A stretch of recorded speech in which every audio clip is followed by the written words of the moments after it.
आप देख रहे हैं पब्लिक टाइम्स। चलिए जान लेते हैं देवरिया की खास खबर हेमा के साथ।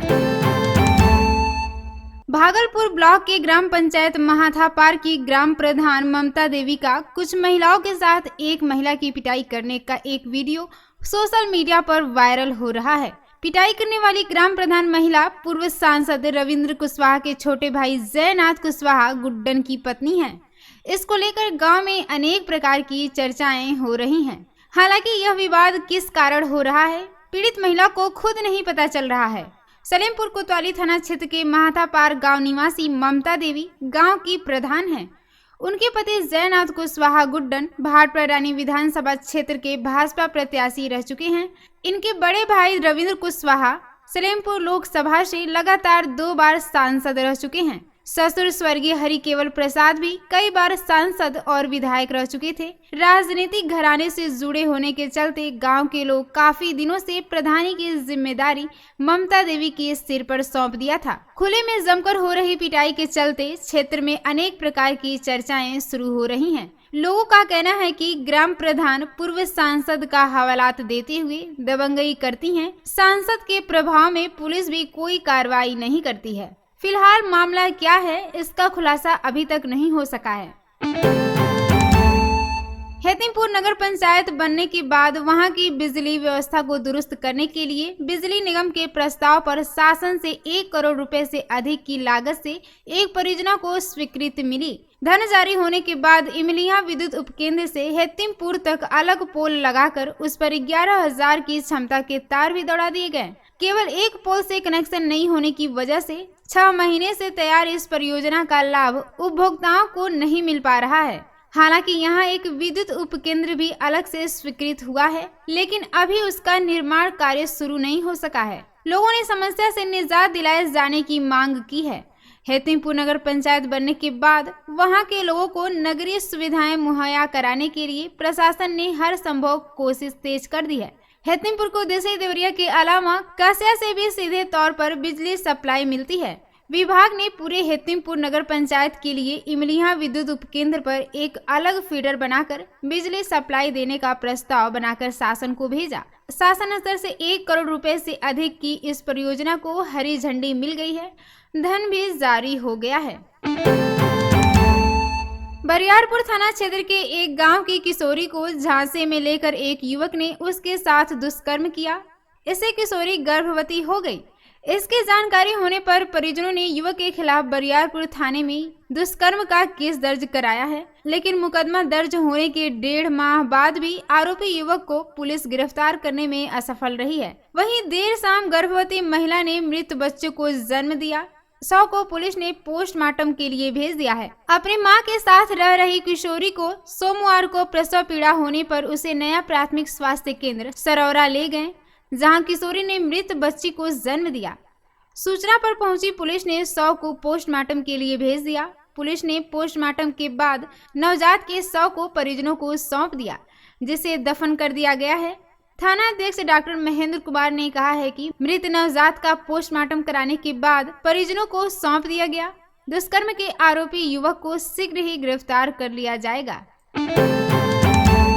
देवरिया में ऑपरेशन कन्विक्शन के तहत पुलिस की प्रभावी पैरवी से गैंगस्टर संबंधित एक अभियुक्त को 3.5 वर्ष के सश्रम कारावास व अर्थदंड से दंडित किया गया है। ऑपरेशन कन्विक्शन के तहत पुलिस की प्रभावी पैरवी से थाना सदर कोतवाली में उत्तर प्रदेश गिरोह बंद और समाज विरोधी क्रियाकलाप अधिनियम में अभियुक्त दिलीप यादव पुत्र विजय यादव निवासी राघव पट्टी परड़ी थाना झंगहा जनपद गोरखपुर को सजा सुनाई गई है। न्यायालय ने 3 वर्ष 6 माह के सश्रम कारावास व 5,000 रुपए के अर्थदंड से दंडित किया है। सजा दिलाने में विशेष लोक अभियोजक वाचस्पति मिश्रा, कोर्ट मुहर्रिर रामजी यादव, पैरवी कर विकास कुमार तथा मॉनिटरिंग सेल प्रभारी चंद्रिका प्रसाद जैसल का योगदान रहा।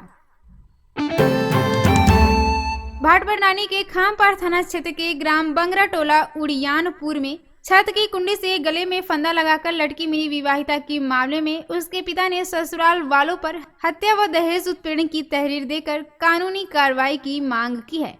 आपको बता दें कि श्रीरामपुर थाना क्षेत्र के ग्राम वासुदेवपुर उर्फ गोबरही निवासी शंभू यादव ने अपनी पुत्री रानी की 2 वर्ष पूर्व खामपर थाना क्षेत्र के बंगला टोला उड़ियानपुर निवासी राजेश यादव के साथ की थी। उसके पिता ने आरोप लगाया है कि शादी के कुछ दिन बाद से ही ससुराल वालों ने दहेज के लिए उत्पीड़न करना शुरू कर दिया था।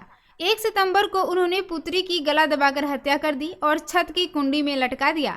उन्होंने थाने में ससुराल वालों के विरुद्ध नामजद तहरीर देकर कार्रवाई की मांग की है। थाना प्रभारी सुनील कुमार कुशवाहा ने कहा है कि तहरीर मिली है, जांच कर आवश्यक कार्रवाई की जाएगी। देवरिया जिले में तैनात बिजली विभाग के 3 अधिशासी अभियंताओं का तबादला कर दिया गया है, जिसमें एक अधिशासी अभियंता को गैर जनपद तो 2 को जिले के एक दूसरे के डिवीजन में ट्रांसफर कर दिया गया है। सलेमपुर के अधिशासी अभियंता रामहरि का तबादला विद्युत खंड चायल कौसंबी के लिए किया गया है। वहीं पूर्वांचल विद्युत वितरण डिस्काम वाराणसी में तैनात राजेश कुमार मिश्र को सलेमपुर विद्युत वितरण खंड का अधिशासी अभियंता बनाया गया है। देवरिया विद्युत वितरण खंड के अधिशासी अभियंता वीके सिंह को गौरी बाजार का डिवीजन का एक्सीएन बनाया गया है। गौरी बाजार में तैनात राकेश वर्मा को देवरिया विद्युत खंड का अधिशासी अभियंता बनाया गया है। सलेमपुर में एक इंटर कॉलेज से रिटायर्ड शिक्षक से दिन में करीब 2 बजे बाइक सवार बदमाशों ने 50,000 रुपए लूट लिए। वे एसबीआई मेन ब्रांच से रुपए निकालकर घर जा रहे थे। पुलिस घटना की छानबीन में जुटी है। आपको बता दें कि सलेमपुर कोतवाली क्षेत्र के टीचर कॉलोनी निवासी तारकेश्वर मणि त्रिपाठी तहसील क्षेत्र के गौतम इंटर कॉलेज पिपरा रामधर में अंग्रेजी विषय के अध्यापक थे। वे शिक्षक पद से इस समय सेवानिवृत्त हो चुके हैं। दिन के करीब 2 बजे नगर स्थित एसबीआई मेन ब्रांच से पेंशन का 50,000 रुपए निकाले और बैग में रख लिए। यहां से सोहनाग रोड में एक दवा की दुकान से कुछ दवाइयां खरीदकर चेरू मार्ग से घर के लिए पैदल ही जा रहे थे। वे अभी आगे मोड़ तक पहुंचे ही थे कि बाइक सवार बदमाशों ने उनके सिर पर थप्पड़ मारकर बैग समेत 50,000 रुपए लूटकर सोहनाग मार्ग की तरफ फरार हो गए। उन्होंने इसकी सूचना पुलिस को दी। मौके पर पहुंची पुलिस ने घटना की जांच की है, लेकिन बदमाशों का कुछ पता नहीं चल सका। इस मामले में शिक्षक ने कोतवाली पुलिस को तहरीर देकर कार्रवाई की मांग की है। प्रभारी कोतवाली रामचंद्र सिंह यादव ने बताया है कि तहरीर मिली है, घटना की जांच की जा रही है। देवरिया सदर कोतवाली क्षेत्र के रुद्रपुर रोड स्थित नशा मुक्ति केंद्रों में युवकों की पिटाई करने की शिकायत की जांच करने कोतवाली पुलिस पहुंची। पुलिस ने उसमें रहने वाले लोगों व कर्मियों से पूछताछ की और जांच की। बिहार के सिवान जिले के माहोपार निवासी राहुल कुमार ने कोतवाली पुलिस से शिकायत किया कि उन्हें नशा मुक्ति केंद्र देवरिया में परिवार के लोगों ने पहुंचा दिया, जहां पर उसकी पिटाई की गई और भोजन भी समय से नहीं दिया जाता था। युवक की शिकायत पर सिविल लाइंस रोड चौकी इंचार्ज देर शाम केंद्र पर पहुंचकर जांच की। पुलिस ने एक व्यक्ति को हिरासत में ले लिया है, हालांकि देर रात को उसे छोड़ दिया। कोतवाल दिलीप सिंह ने बताया है कि शिकायत पर जांच करने पुलिस गई थी। अभी मामले की जांच पड़ताल चल रही है। मेहरौना घाट बाजार में शर्रेराह फिल्म स्टाइल में बाइक रोककर दुकानदार को भद्दी भद्दी गालियां देने का एक वीडियो तेजी से वायरल हो रहा है। मामले में दुकानदार की पत्नी ने लार पुलिस को तहरीर देकर कार्रवाई की मांग की है। पुलिस वायरल वीडियो की जांच कर रही है।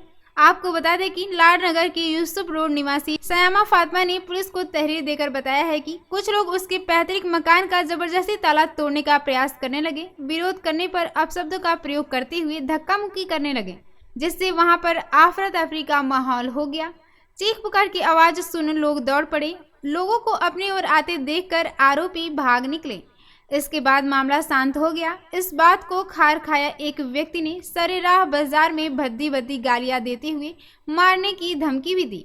इससे महिला के पति व परिवार के लोग सहमे हुए हैं। आरोपी के एक राजनीतिक दल से जुड़े होने की बात कही जा रही है।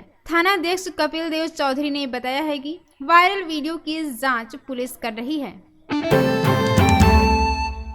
तरकुलवा थाना क्षेत्र के जूनियर हाई स्कूल कनकपुरा के रसोई घर का ताला तोड़कर चोर हजारों रुपए के बर्तन, पंखे व अन्य सामान चुरा ले गए हैं। प्रधानाध्यापक ने पुलिस को तहरीर देकर कार्रवाई की मांग की है। आपको बता दें कि कनकपुरा की प्रधानाचार्य अर्चना श्रीवास्तव ने थाने में तहरीर दिया है कि स्कूल बंद कर सभी लोग जब घर चले गए थे तो रात को चोर गांव के जूनियर हाई स्कूल की चारदीवारी को फांद कर भीतर घुस गए और रसोई घर का ताला तोड़कर उसमें रखा बच्चों के लिए मिड डे मील की थाली, तवा, चूल्हा, बाल्टी व रसोई के अन्य सामान के अलावा बगल के एक कच का ताला तोड़कर उसमें रखा पंखा व अन्य सामान चुरा ले गए हैं। आरोप है कि चोरी की यह तीसरी घटना है। प्रभारी थानाध्यक्ष शैलेश कुमार ने बताया है कि तहरीर मिली है, जल्द ही घटना का पर्दाफाश किया जाएगा। गुरु गोविंद सिंह राष्ट्रीय एकता पुरस्कार हेतु आवेदन करने की तिथि 30 सितंबर तक निर्धारित की गई है। जी हां, आपको बता दें कि देवरिया के जिलाधिकारी दिव्या मित्तल ने बताया है कि वर्ष 2024-25 के लिए गुरु गोविंद सिंह राष्ट्रीय एकता पुरस्कार हेतु प्रस्ताव आमंत्रित किए गए हैं। यह पुरस्कार ऐसे महानुभाव को प्रदान किया जाना है जिन्होंने मानवाधिकारों की रक्षा, सामाजिक न्याय और राष्ट्रीय एकीकरण के क्षेत्र में सबसे उत्कृष्ट कार्य किया हो या इस कार्य हेतु पूर्णतः समर्पित रहे हों। उनको सार्वजनिक रूप से सम्मानित करने के उद्देश्य से प्रदेश सरकार द्वारा नगद पुरस्कार तथा प्रशस्ति पत्र दिए जाने की व्यवस्था है। उन्होंने बताया कि इस जनपद से गुरु गोविंद सिंह राष्ट्रीय एकता पुरस्कार के मापदंडों को पूरा करने वाले पात्र महानुभाव के न्यूनतम एक प्रस्ताव उनके द्वारा किए गए हैं। महत्वपूर्ण कार्यों तथा तथ्यात्मक विवरण और अभिलेखीय साक्ष्यों के साथ संलग्न प्रारूप में स्पष्ट आख्या और संस्तुति सहित शासन को 30 सितंबर 2024 तक उपलब्ध कराने की अपेक्षा की गई है। शादी अनुदान योजना के अंतर्गत अनुदान हेतु शादी से 90 दिन पूर्व और 90 दिन बाद उसी वित्तीय वर्ष के भीतर करें ऑनलाइन आवेदन।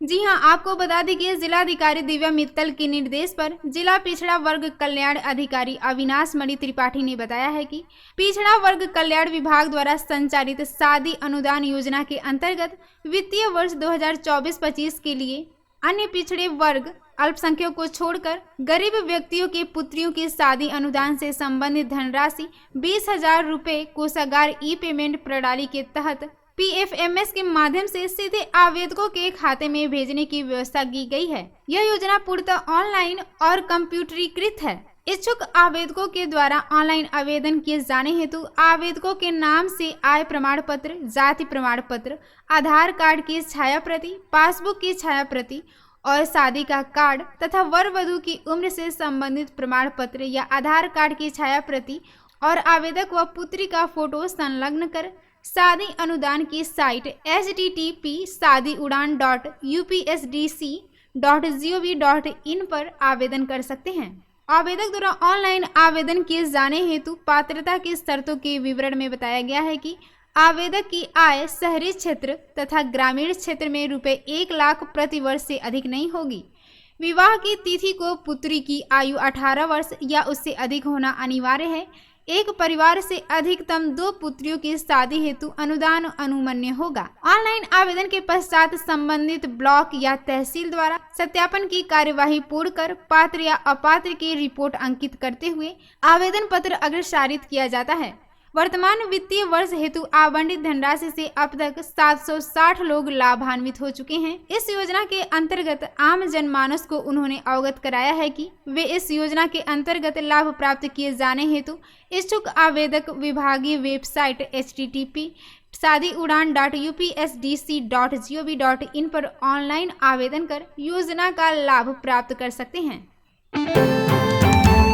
देवरिया जिला सैनिक कल्याण और पुनर्वास अधिकारी कर्नल डॉक्टर सुधाकर त्यागी ने बताया है कि कार्यालय जिला सैनिक कल्याण और पुनर्वास देवरिया में पूर्व सैनिक या उनके आश्रितों के समस्याओं के निराकरण हेतु जिलाधिकारी श्रीमती दिव्या मित्तल की अध्यक्षता में 10 सितंबर को अपराह्न 1 बजे कलेक्ट्रेट सभागार में जिला सैनिक बंधु की बैठक आयोजित की गई है। इस बैठक में सैनिक बंधु के समस्त सरकारी या गैर सरकारी सदस्यगण प्रतिभाग लेंगे।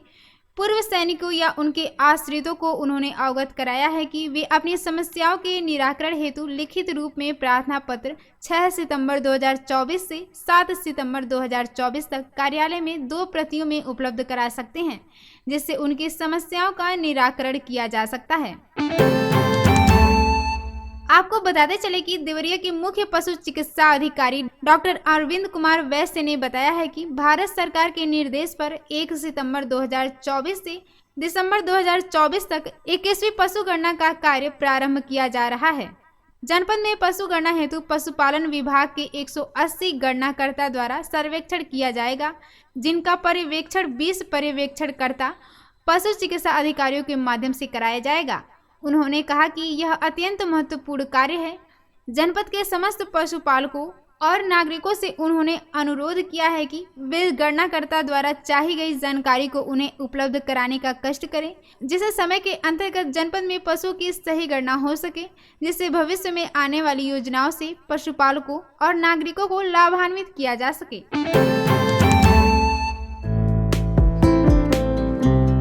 तो ये थी देवरिया की खास खबर। नमस्कार।